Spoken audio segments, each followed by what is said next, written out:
Assalamualaikum warahmatullahi wabarakatuh. Sahabat Lutfi SM Channel yang berbahagia. Dalam masalah membaca Al-Quran, bagi orang yang sedang haid, memang terdapat perbedaan di antara para ulama. Pada dasarnya, menurut jumhurul ulama, orang yang sedang haid tidak diperbolehkan membaca Al-Quran. Hal ini didasarkan kepada beberapa dalil. Di antaranya adalah firman Allah Subhanahu wa taala. Bismillahirrahmanirrahim. La yamassuhu illal mutahharun. Tidak ada yang menyentuhnya, yaitu Al-Qur'an, kecuali hamba-hamba yang disucikan. Al-Waqiah ayat 79. Dan dalil lain, an Ibni Umar radhiyallahu anhuma qala Rasulullah sallallahu alaihi wasallam, la taqra'ul haidu walal junubu syai'an minal qur'ani, rawahu ad-Daruqutni. Dari Ibnu Umar radhiyallahu anhu, ia berkata, Rasulullah sallallahu alaihi wasallam bersabda, tidak boleh orang yang haid dan orang yang dalam keadaan junub membaca ayat Al-Qur'an. Hadis riwayat ad-Daruqutni. Sahabat yang berbahagia, namun, jika perempuan yang haid ketika membaca Al-Quran tujuannya bukan membaca, tetapi misalnya tujuannya adalah untuk mengajar atau membenarkan bacaan yang salah, maka dalam kasus seperti ini diperbolehkan. Hal ini sebagaimana orang yang dalam keadaan junub yang masih diperbolehkan membaca Al-Quran selama tidak diniati untuk membaca. Misalnya untuk tujuan berdoa yang ada ayat Al-Qur'annya.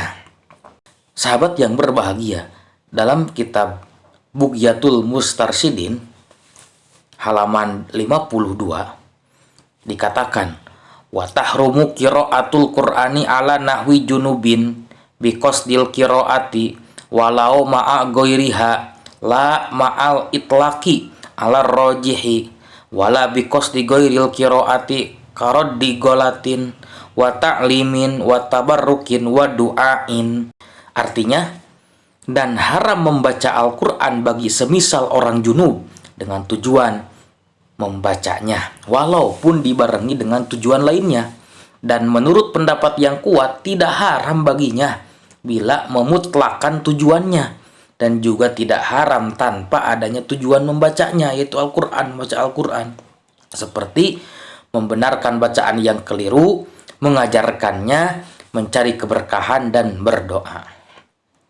Itulah pendapat yang lainnya. Sahabat yang berbahagia, bahkan madhab Maliki memperbolehkan perempuan yang haid membaca Al-Quran secara mutlak.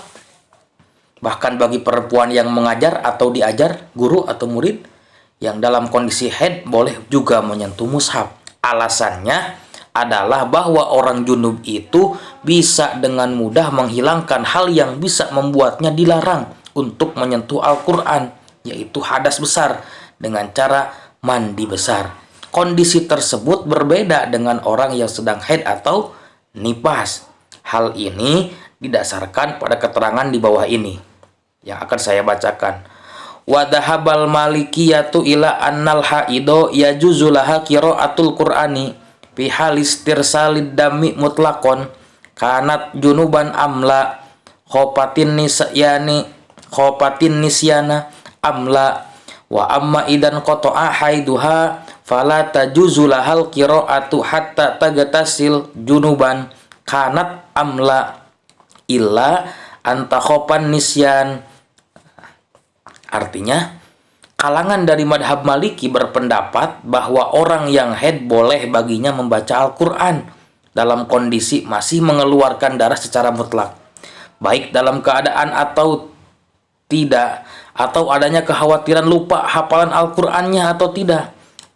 Adapun setelah haidnya terputus, maka ia tidak boleh membacanya sebelum mandi besar, baik dalam keadaan junub atau tidak, kecuali ia khawatir akan lupa hafalannya. Nah, akan tetapi ada juga terusannya.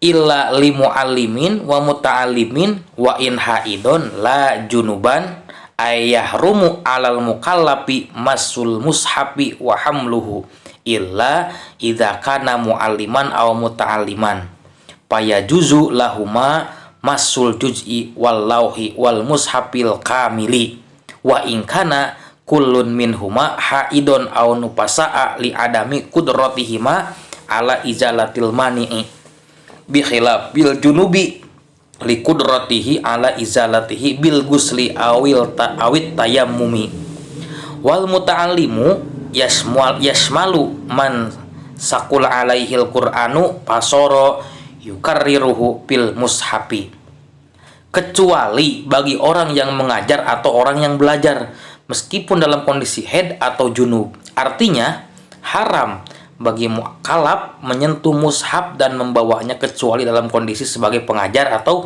orang yang belajar.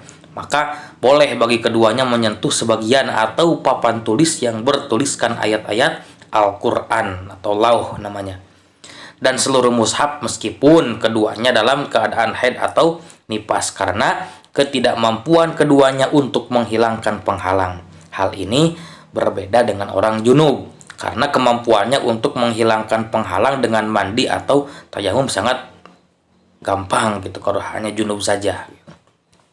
Sahabat Lutfi SM Channel yang berbahagia, demikian penjelasan yang dapat kami sampaikan. Jadi yang bisa disimpulkan bahwa banyak ulama yang memperbolehkan para ustazah atau guru mengaji, TPA, TPQ tetap mengajar meskipun sedang dalam keadaan haid. Nah, demikian juga bagi para peserta didik atau murid perempuan yang sedang belajar mengaji. Nah, semoga kita dimudahkan dalam belajar agama serta dikaruniai ilmu yang bermanfaat dan amal ibadah kita diterima oleh Allah Subhanahu wa taala. Mohon maaf atas segala kesalahan. Wassalamualaikum warahmatullahi wabarakatuh.